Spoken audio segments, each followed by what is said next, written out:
Hello. This is one of the episodes that I pre-recorded for my maternity leave. So this was recorded around November, end of 2023. Love you.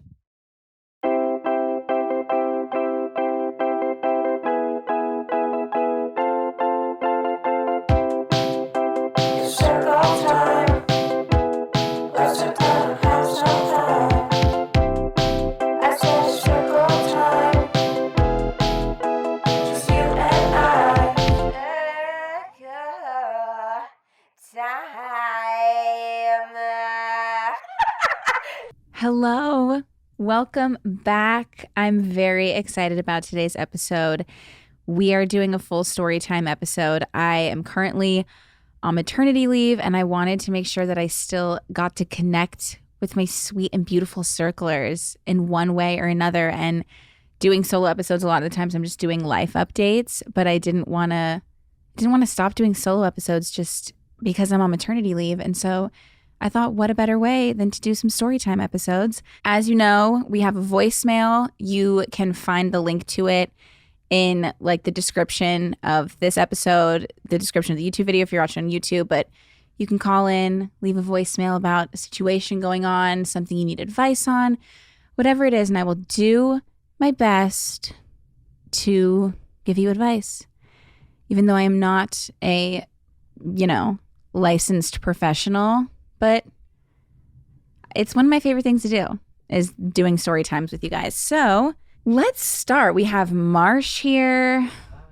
He says hi. And we're going to get into some voicemails. I'm so excited. I love to hear your voices. It's always so nice. It's like it puts a voice to the name, if that makes sense. Not a face to the name, but a voice. And that's nice. So let's get into it, Marsh. Keely? Hi, Kelsey. I was just wondering if you have any advice on how to, sustain a long-term relationship. I've been with my boyfriend for nearly 2 years, and I would love nothing more than to get married with him. I think his head's in the exact same place, I hope. But I just was wondering if you have any advice for, how to communicate well in a relationship. Because your and Cody's relationship is, a role model display. I also have one more thing. I was wondering if you could maybe give some advice on being more happy with because I'm 20 and I feel like sometimes that this is it, I have nothing, I'm just slacking and stuff like that. I was wondering if you have any advice to help be more spend every moment as it comes and enjoy every single moment of the day. Yeah, thanks. Aww. That's a nice question. Well, it's a two-parter. First of all, beautiful accent. I really loved that. First of all, for your relationship, keeping a relationship feeling good after you've been together for a while, I think one of the most important things is to always make sure that you're going on dates still. I know a lot of people say that, but I feel like it really helps.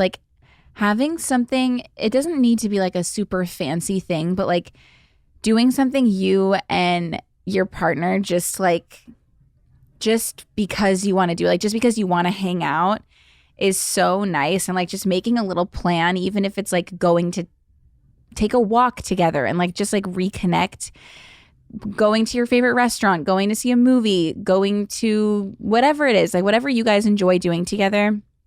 Hiking, anything. I just think making the time to do that, because I feel after you've been in a relationship for a while and things just start to kind of feel mundane, and then you just start to do you're oh, we spent time together. We were both working, but we were together. So that's our time hanging out. But to actually make a point to do something that you're both enjoying and that you're actually you're connecting with the person and you're talking with them and stuff, I think is so important. So I think making a concerted effort to do that is very important. And with communication, you just have to remember that the person that you're with is choosing to be with you just as much as you're choosing to be with them. And you can't be scared to be honest about how you're feeling about certain situations. I think a lot of times people get scared that they're going to, what if I tell him the truth and then doesn't like me anymore? Or like, what if the truth comes out and he's not attracted to me? Like, whatever it is, I feel like a lot of times people, if something bothers someone, they want to seem like chill because they don't want the person to like get annoyed with them or turned off with them or whatever it is. And so like, you're like, oh, it doesn't even bother me. But then it like actually does. That stuff is going to eat you alive. And like, you need to be with someone. If you're with someone who you feel like you can't be honest about those things, then you need to really like take a step back and look at your relationship in a different way. But I think like if the person that you're with doesn't accept when something bothers you and like do what it takes to make you feel comfortable and vice versa, then they're not the right person. And like you need to be with someone who you feel like you can be honest with. And so like something bothers you, you just say it. And if they react negatively to something upsetting you, like that's unfair. And at least you voiced what was wrong. So I just always think like, don't hesitate and just be honest and like say when something doesn't sit right with you, say when you want something to change, because that's the only way you're ever going to see any changes or the only way your relationship is ever going to grow. So don't hesitate.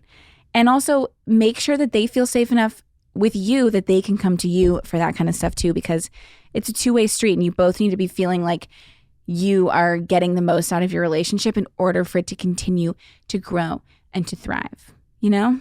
And then as for taking in every moment of every day, I mean, I don't know. I think I still struggle with that too. It's hard. I think sometimes it's like really easy to want to like embrace the day and like do everything and enjoy everything. And then sometimes you just kind of want to like sit in bed and not see a single person, you know? So like, I think it's okay if you're feeling that way. I think something I always try to do is like just say yes to experiences and like say yes to invitations and stuff.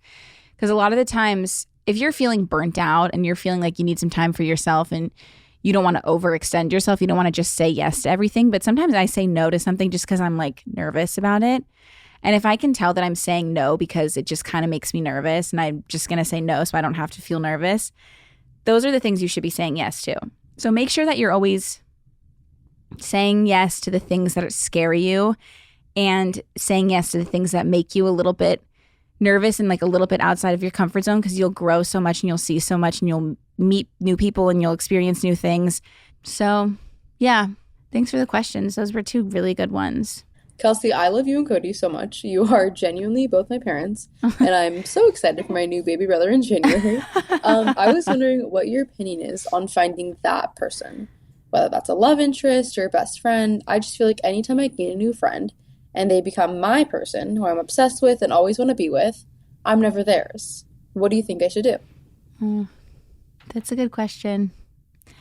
You know, I think when you're like looking for that person, whether it's like a friendship or a relationship, whatever it is, when you're really trying to find like that one, it's really easy to make anyone who comes in contact with you seem like they're that one. You know what I mean?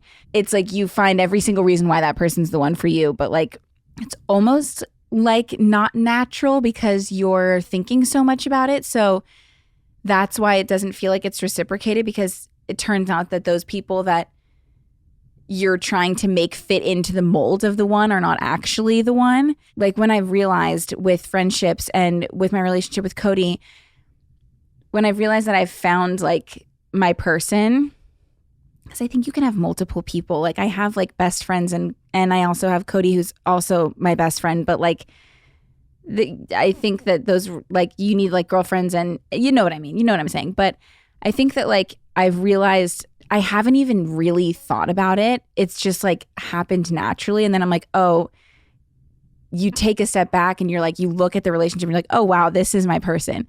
And you know that it's like mutual. It's not a question. Whereas I feel like when you meet someone, you just want to find that person. You're like, oh, well, they like this and I like this. And we both laughed about this. So therefore, they're probably the one. And they're not, which is why they're not thinking the same thing. And so I feel like just release the pressure of it all. I realize like when I'm trying to like make something work with someone so hard, I'm not even being myself because I'm just trying to make it work with them, that I'm like trying to become them or trying to become what I think that they want. So like surround yourself with the people who like you're not overthinking every single thing you're doing, and you're not overthinking every single thing you're saying. You're just kind of like being yourself, and your true self is just like being projected. Like it's being like amplified. You're not trying to morph into someone else or trying to be someone else. You're just being yourself, and those people love you for that. That's when you find those special people, those your people. Even if it's not like who, I think it's like sometimes you get an idea of who you want your person to be, and so then you find it, and then you try to force that person to be your person. It might not look the way that you thought it was going to look, but it'll feel calm inside. You'll feel like you're being yourself. You'll feel like it's just calm, and that's how you know that it's the right people that you're surrounding yourself with. I hope that made sense. Kind of reminds me of Eli Rallo when she was talking about rejection is your protection. It's true. Yeah. Or your redirection. Right. What did she say? Rejection is redirection? Yeah. Eli, that's very good advice. And I think it's true. Like you'll know when it's the right person. Hey, Kelsey. Love you so much. Have watched your videos and listened to the pod for ages, and I just love you and Cody. I'm sending you literally the biggest hug from England ever. Thank you. I'm reading a book at the moment called Why Men Love Bitches. And it's a really good book about how not to be a doormat in a relationship, basically. And I just wanted to hear your advice about setting boundaries, and how to make sure to just like hold your own in a relationship and not let someone take advantage of kindness. And I just felt like you'd be really good at giving advice on this. So yeah. Love you. Bye. Oh my God, that accent. That was beautiful. That was stunning. Anyway, I've heard actually really good things about that book, and I'm curious to read it because I just think that kind of stuff is so interesting. But I think when it comes to like boundaries and not mistaking your kindness for weakness, all of that kind of stuff, I don't know if this applies to everyone, but at least from my personal experience, boundaries have been skewed when I have felt like I need to skew them to keep the other person around. That's really just how you know that like the people that you're surrounding yourself with aren't the right people. I've always known what my boundaries are, but then like when I'm too scared to say them to someone, or when I can tell that I'm completely doing something that I'm not comfortable with because the other person wants to do it and I want to keep them happy, like you're losing yourself. You're not listening to yourself at all. You're putting someone else in front of your own comfort and safety and happiness. And that's really when you start to lose yourself. And the most important relationship you have is with yourself. And I feel like you have to listen to those gut feelings and those boundaries and like respect them in the same way that you would want someone to respect them that's not yourself. Like you have to be the person that's like looking out for yourself the most. And if someone doesn't accept those, then they're not for you.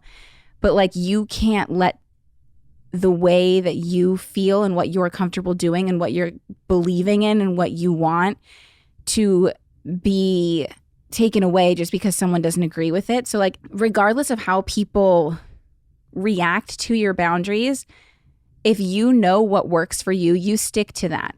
And the people who react positively will stay around and you'll feel better than ever. And the people who react negatively are not people that you need in your life. Also, like I think when it comes to like kindness and kindness being mistaken for weakness, I think is such a bummer. And I used to like really be like, well, I've been kind over and over and over again. They think I'm just this weak person and blah, blah. So I'm over that and whatever it is. But it's like, no, I mean, it's just, it all has to do with the person like respecting you enough to accept that side of you. And I feel like it's not a you problem. Like if you're like, you are kind and that's amazing, continue to be kind. And the people who take advantage of that kindness and who walk all over you, that's a them problem. That's not a you problem. You continue to stay true to who you are and how you want to be. And their issue is that they want to take advantage of people who are kind. It's not you. You don't need to change to make someone respect you, because you need to just respect yourself, and the people who respect you will stick around and the people who don't will fall off. But the most important respect is the one you have for yourself. And so just keep staying true to who you are, staying true to your boundaries, be kind, and let the people who don't want to accept that, let them go.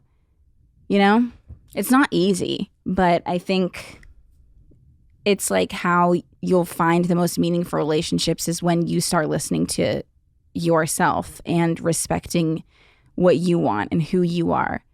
The people that you'll make so many more meaningful relationships by having those boundaries and really respecting them, and you'll get rid of so many that aren't serving you anymore. Hinge is the dating app that's designed to be deleted. Why is that, you ask? Well, Hinge gives you a sense of someone's personality and lets you share your own.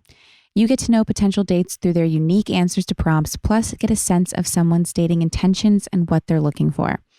I personally have met so many people and have so many people close to me in my life who have met their significant other on Hinge. For example, my beautiful cousin met her now husband. They just got married this past December on Hinge, and they are just so happy and so in love. And it's all thanks to Hinge.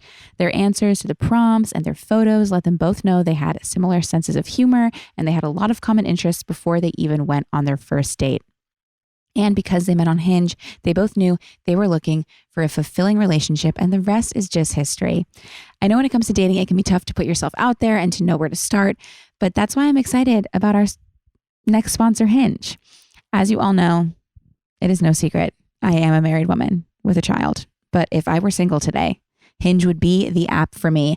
I love helping my friends. I've had the best time helping my friends update their profiles with new pictures and like new answers to the prompts, just because it's so fun and you really get like a sense of someone's personality. I hear amazing things from friends that it is the app to use if you're trying to date intentionally. Hinge is the perfect dating app if you're ready to put your best foot forward, go beyond the surface, and express your personality and meet people who are on the same page. On Hinge, there are no rules, timers, or games. If you're feeling inspired, give Hinge a try. Download Hinge today and find someone worth deleting the app for. Hey Kelsey, my name is Dara. I have been watching you and Cody for literally ever. So I love the podcast, love your videos, love Cody's videos and podcasts. But my question is, and it's kind of a lot, but how does your life now compare to your life that you imagined for yourself as a kid? And in what ways are you happy it turned out the way it did? And in what ways are you unhappy with how it turned out? All right, that's it. Love you. Bye. Whoa, that's a deep one. That's a lot of reflection. Oh gosh, I don't know. I think my life when I was a kid, how I pictured it is I always wanted to be a mom. I always saw myself getting married and being a mom, and that's where my life is in this moment. I think that is wonderful. But it's funny because like if I read back when I was like if I read back on like what I thought my life was going to be like in 5 years, when I was like 19. So how old is that? 24? Like I would have said that like I had a kid already. Like I thought there was a point when I was probably 18 where I was like, by the time I'm 30, I'm going to have 4 kids and I'm going to get married when I'm 22. And it's like, no, that is not what happened, nor should it have happened, because it wouldn't have been the right marriage or the right relationship or whatever it is. And so I think like I've had a lot of ideas of what my life would look like since I've been a kid compared to now. And it's so different in some ways, just in the sense of like how you think timing works out. Because I think everybody has an idea of what they want and what it should be like at a certain age or whatever. But that's never going to be exactly what happens. And so you have to kind of just accept that. But I'm happy with how things have turned out, because there really is no to be upset because you wanted to have something like be married by the time you're a certain age and you're not there yet. Like I think that it's so easy to get upset about something like that. But then at the same time, it's like, but you just haven't found the right person. Would you want to be married to someone who you hate or who's boring or who like you just have like a loveless marriage with? Or do you want to like wait for the right person? And it's okay if it takes a little bit longer than you thought it would. And so I try not to like I don't think like regretting certain things or being upset that things have taken longer than they should have is a healthy thing to do, because everything happens at the time that it's supposed to, when it's supposed to, with who it's supposed to. I really do believe that. I couldn't be happier that I found Cody and that we, you know, are starting a family and all of that, and have gotten married, and I feel so lucky, and I'm so happy that it happened. But if I had to wait for him longer, like, because I think he's the right person for me, and it would have happened whenever it was supposed to. Do you know what I mean? I would have never seen my career like going the way that it was or has gone, and I'm happy that it has.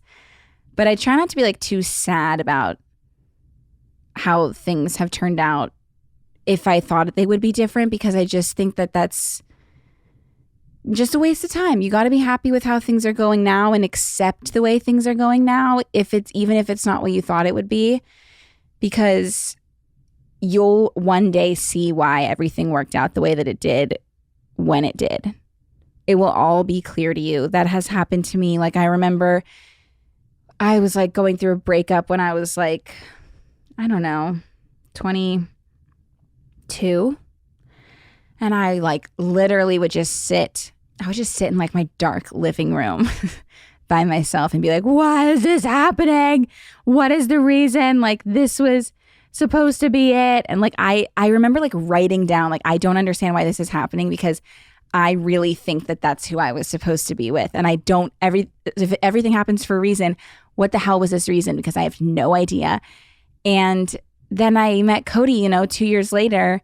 It was like, oh, that's the reason. Like, yeah, it took 2 years. Like, it took 2 years to figure out what the reason was. Sometimes it could take someone 10 years. Like, but you will find that reason. Timing should never take precedence over like being happy about a certain situation. Let things happen the way that they're happening. Let a breakup happen. Don't try to hold on to something because you think that you should be going, you think that you should be with someone because you are this age, whatever it is. Do you know what I'm saying? Let it go. And whatever is supposed to happen, you will find out why that happened, and you will find your reason why other things didn't work out. It will all become clear. And that was like such a deeper answer than like the question that you asked me. But I feel like it could apply to so many more people, you know? And I really do believe all of that. So keep going. Keep going. Hi, Kelsey. I have a question in regards to moving in with my boyfriend. We have been together for a couple years now, and so we feel like the time's right to take that big step and move in together, and we are both so excited and couldn't be more ready. But I just want to know if you had any advice or tips for moving in with a partner, because it's a pretty big step to take. So I just want to know if you had any advice. So yeah, thank you so much. I love you and I love the pod. Bye. Mwah. I guess just like try and enjoy every moment. Like, I would say it's like, it's crazy when you move in with your significant other, but like, have fun, and also let them be them, you know, in the house as much as like you want to be you. I feel like a lot of times, like sometimes I even was like this, like I would want to decorate a certain way, and Cody would be like, can we hang this picture? And I'd be like, that's the ugliest fucking thing I've ever seen. We're not hanging that picture. No. But then I'm like, oh, it's his house too, you know? So like, let your like tastes and your lives come together in your home, and it will feel so much like your home and not like one person's house rather than another. Like, I think sometimes maybe like you might have a better idea of like what would look good where, perhaps, or whatever it is, but like let both people shine through in the decor and in the vibes of the home, and it'll just feel so much more like a home. And also, it might be tricky at first because you're like living together, so you feel like you're spending all this time together, so you don't need to like go on dates and stuff. And I know I already talked about this in the question before, but like make sure that you're making time for your relationship, like outside of just like household stuff, you know, like actually do things together like go on dates and stuff is basically what I'm saying. Even though you're spending so much time together at home, make sure that you're still having special moments with the person outside. Yeah, that's my advice. Hi, Kelsey. First, I wanted to say congrats on the baby boy, and thank you for creating such a fun and safe space with Circle Time. I'm calling because I need some advice on planting roots. My husband and I recently moved across the country to the West Coast, and most of our family and friends are on the East Coast. We love where we live. It's definitely way nicer and a lot better place to raise kids than our hometown. However, we really miss our community and know that once we have kids, it's just going to be a lot harder to travel with them. So we're kind of torn between planting roots here or moving back to our hometown to be near loved ones. A major caveat is most of our family is spread out now, and they live like 3 to 6 hours away from the hometown, but it's still closer than being across the country. I want my kids to know the values of growing up, being close with their extended family, but I also want them to be, safe, accepted, and have an enriching life, which I definitely think they'll have here. I just am so torn. If you have any advice, I'd appreciate it. I dwell on this daily, and I just don't know if we're doing the right thing or will regret it later in life. Thank you. Love you lots. Thanks so much. Bye. That's a tough one. I think that when you first move, and especially you made like a pretty big move, you went to the other side of the country, and it's scary when everything that you're comfortable with and who you're comfortable with, your family and whatnot, is so far away. But you guys clearly made this decision, and I think in the back of your mind, because you said like your kids will have an enriched life where they feel accepted and where they're safe where you are now, where you moved to. That all becomes so important when you're a parent. You have to make those decisions for your child. And I think that you guys knew you were making the right decision, and it's just scary when everything else seems so far away. But like, I think plant your own, start your own garden, plant your own tree where you actually want to be, and it will grow. It will grow in ways that you didn't even know was possible. You'll meet people where you live. You'll meet people in your community. You'll meet people through your kids' school. Like, you can start your own traditions, your own roots somewhere where you're happier, where you feel safer, where your kids are safer. And it doesn't take away from like your family, what you have with your family and how special your family is to you.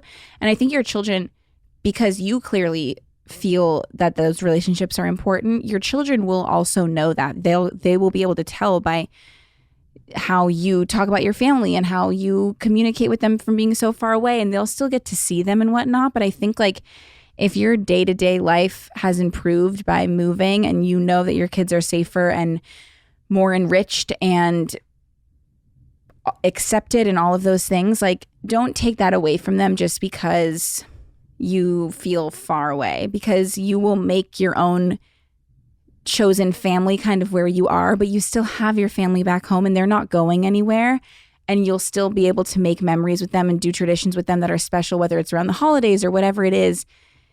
You will find the time for them. I think you can have like the best of both worlds.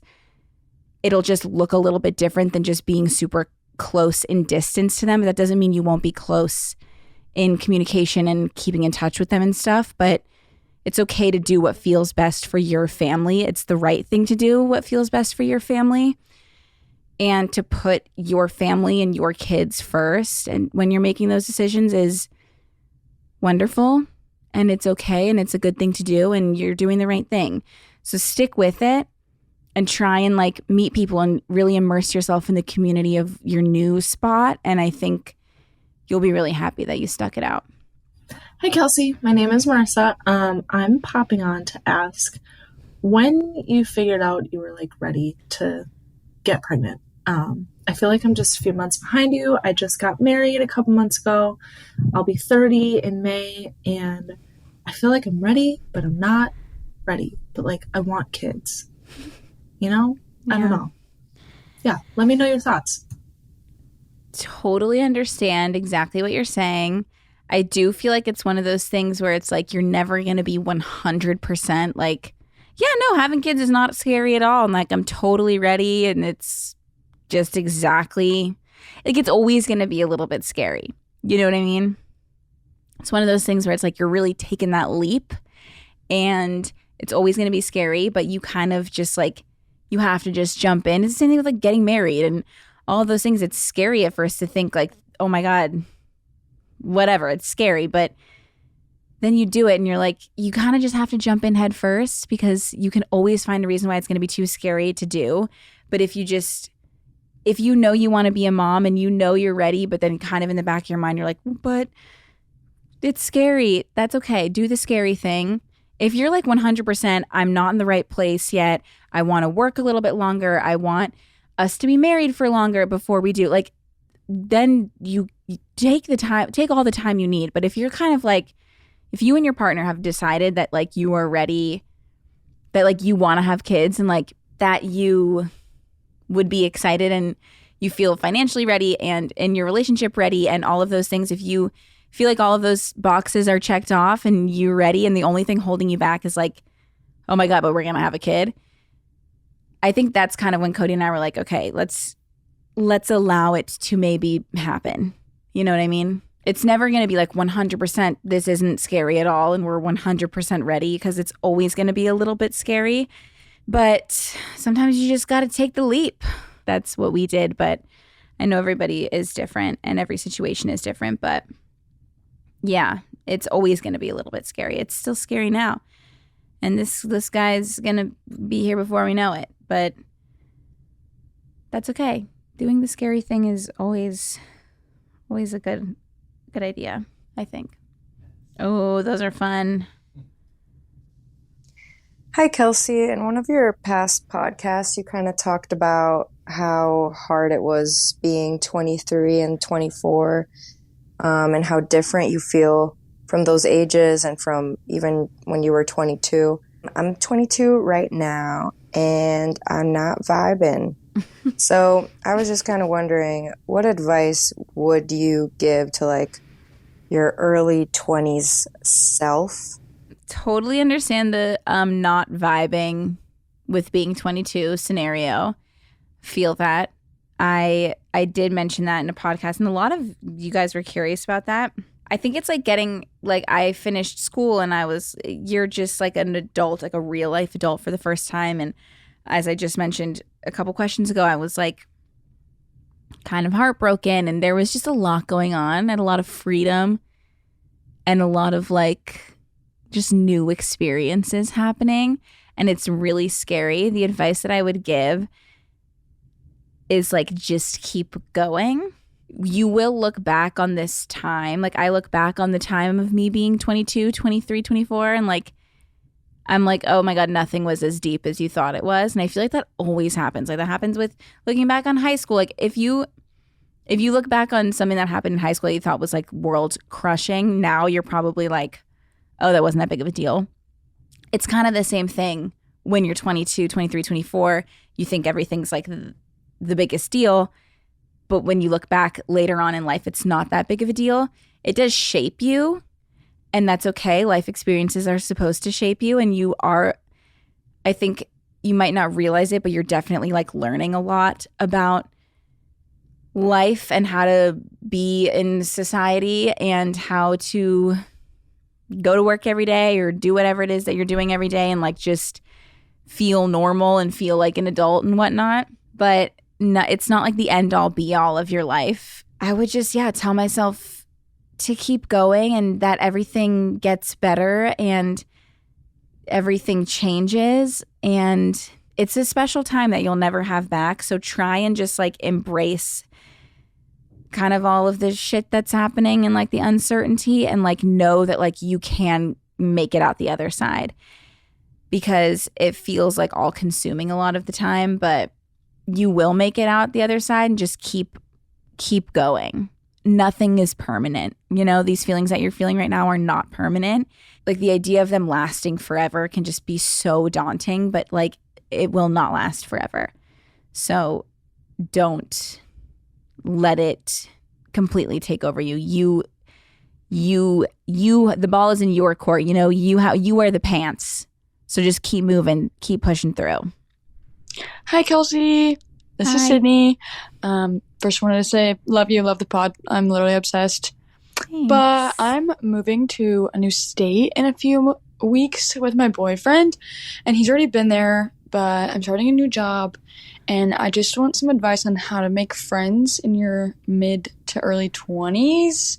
I've never been very good at it, and I don't really want to use like Bumble Friends or anything, so if you have any advice for me, that would be great. Thank you. Love you. Bye. Love you.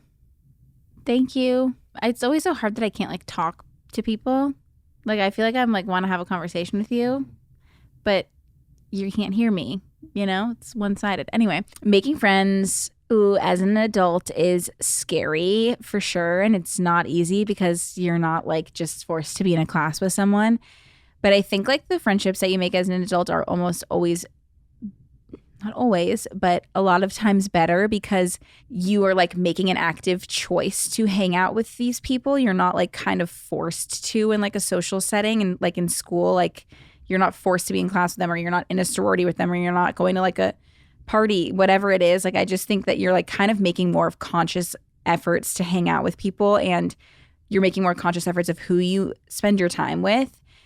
So they're almost more meaningful. That being said, you're starting a new job, which I think is a really great start to making friends. You can meet so many amazing people through work. And so make sure that you're like putting yourself out there a little bit. I think sometimes like it feels really embarrassing to be like, hey, what, like, I don't know, just to like talk to people.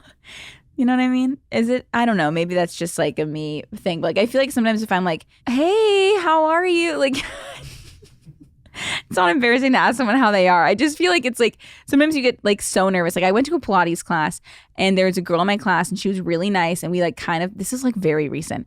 We kind of would talk, but not really. And I remember she said she was like applying to grad school. And I was like, I kind of want to be friends with this girl, but I'm scared because I just felt awkward. So I was leaving the class and I was like, you can either ask this girl if she got into grad school, or you can move on and you don't need to talk to her. But I just decided to like go for it. And I was like, did you ever hear about school? And she was like so excited that I asked her, and then we became friends. And like, I just think like doing little things like that, just putting yourself out there a little bit and like not worrying that it's going to be like embarrassing is always worth it. So see if people want to hang out, want to grab a drink after work. If you're talking with someone and you're like, hey, I'm new, I just moved here. Like, are there any good happy hour spots around? Or is there any good hikes around? Or is there any good whatever your activity that you like to do is around here? Like, maybe they'll have a suggestion, maybe they won't, but that's how you'll find people. Or maybe they'll say, oh, I know that Max in accounting, he loves hiking. And then now you're best friends with Max from accounting. You know, is it so apparent that I've like never worked in like a corporate setting when I say shit like Max from accounting? Because I mean, like being a teacher is so different than I feel like going to like work happy hours and stuff. It just like doesn't happen all the time. So sometimes I say shit and I'm like, you've clearly never had a corporate job. But that's okay. Anyway, so Max from accounting. Anyway, put yourself out there, meet people. You can also like take a workout class, or if you want to like try like pottery, like if there's anything that slightly interests you, look up like classes about that in your area and like just pop into a class and like talk to the girl next to you. Say hi to the person next to you. See, just like make a little joke at the person next to you and like see how they react. I think there are so many other ways to put yourself out there and meet people, and it's just really scary to do, but it's always worth it. Hi, Kelsey. My name is Riley. I'm from Chicago. First of all, I just want to say that I'm so proud to be a circler. Oh. And every time I get a notification on Spotify that you released a new episode, it just makes my day so much better. Thanks. So I'm currently going to school to become a social worker, and my boyfriend is slaying it in the corporate business world. Hell and yeah. We've been together for a little over a year now. And he's obviously going to be making more money than me in the future. That's something I've had to come to terms with. but it's something I'm a bit self-conscious about because I want him to know that I can financially contribute to our relationship. So my question is, how do you and Cody talk about finances? And how can I work towards feeling more financially confident about myself and my relationship? Thank you so much in advance, and keep slaying. Oh my God, thank you. I'll try to keep slaying just for you, Riley. I'm happy to hear that you're slaying. I was just talking about how I never know how to use the word slay in a conversation, and if it's not clear, that didn't roll off the tongue for me, but that's okay. Money is always, it's kind of like taboo to talk about. It's a little tricky. It doesn't have to be. I think it can be a pretty open and honest conversation, and the more open you are about it, like the easier it is with your partner to be able to contribute in a way that's like comfortable and good for you, and like not feel like they like to not have to guess what they're thinking about what you can and can't pay for is so much harder than to just like be honest about what works for you, because then you can make those things work. I think it's okay if you're not making the same amount of money or you're making less money than your partner. Like that's a very, very common thing that happens in I think most relationships. There's always like someone who's making more. But like I said, being honest about it, but also, you know, offering to even just like get a meal every once, like just like offering little things and figure out what works for you and what you can and can't pull off financially, and like show that you're contributing a little bit, like in little ways or in whatever way works for you. I think that that's kind of the way that like I would approach something like that. And it just makes it easier when the other person knows your intentions and knows like what, like I said, works for you. I think sometimes we try to hide it because it feels like this thing that you should be like not even embarrassed about, because it's not embarrassing, but it just feels like this thing that you're like, oh, well, you make so much more money than me and I don't make money and blah, blah, blah. But it's like, you're in school to be a social worker. Like, that's amazing. You're doing amazing things, and that should be celebrated. And it's okay that you're not making as much money as someone who's in the corporate world. Like, you're doing a wonderful, amazing thing that you feel passionately about, and keeping that conversation light and open and making sure that the person knows that you want to contribute what you can and that you will contribute what you can, like, will take the pressure and like the weirdness away from it and just like make it so much more comfortable. So I just feel like keeping the conversation open and keeping it light and keeping it honest will just help you to be able to contribute what feels right to you, and help you not worry like what he's thinking so much and like if he cares and whatnot.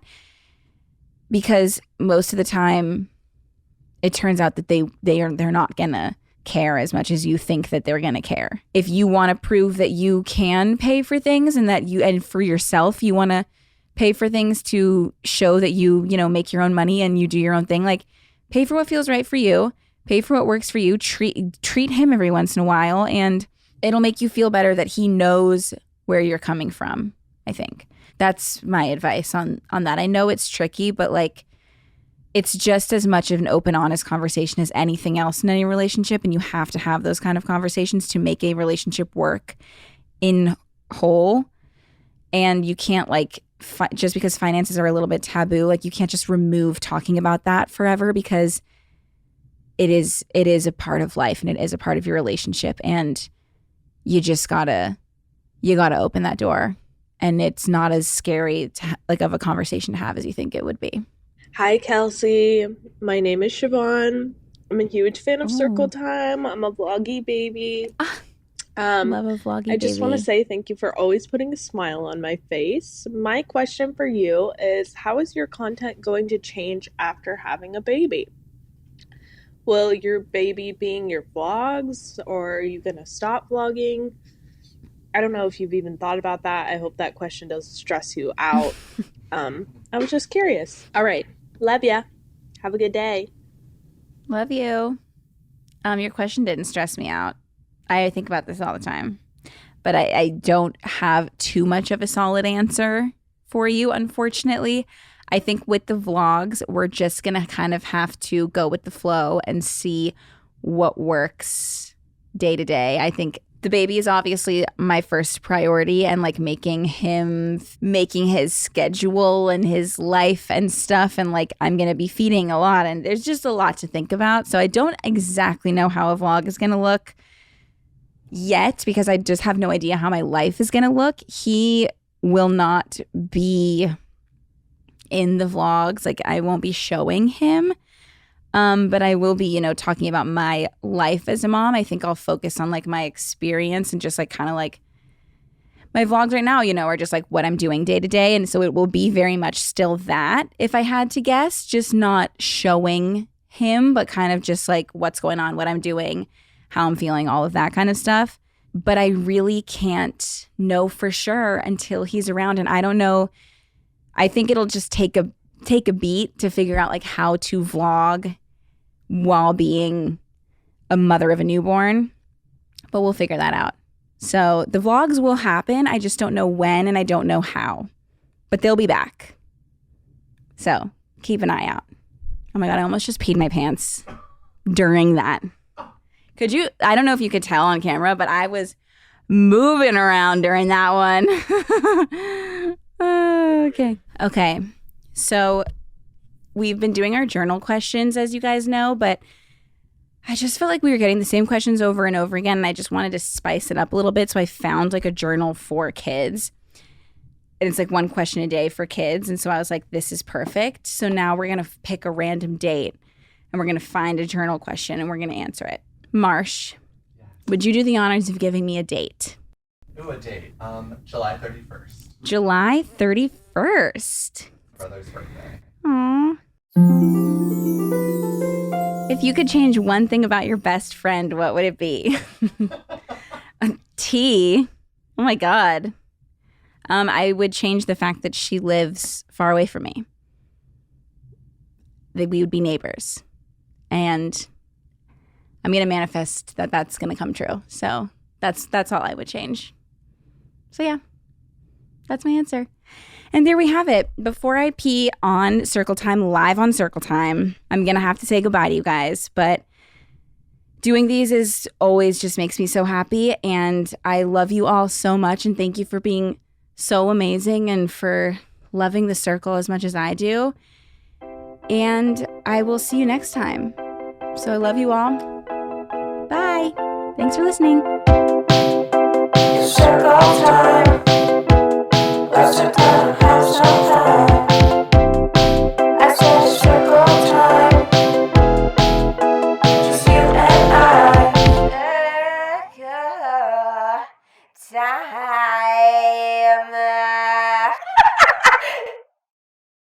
Please note that this episode may contain paid endorsements and advertisements for products and services. Individuals on the show may have a direct or indirect financial interest in products or services referred to in this episode.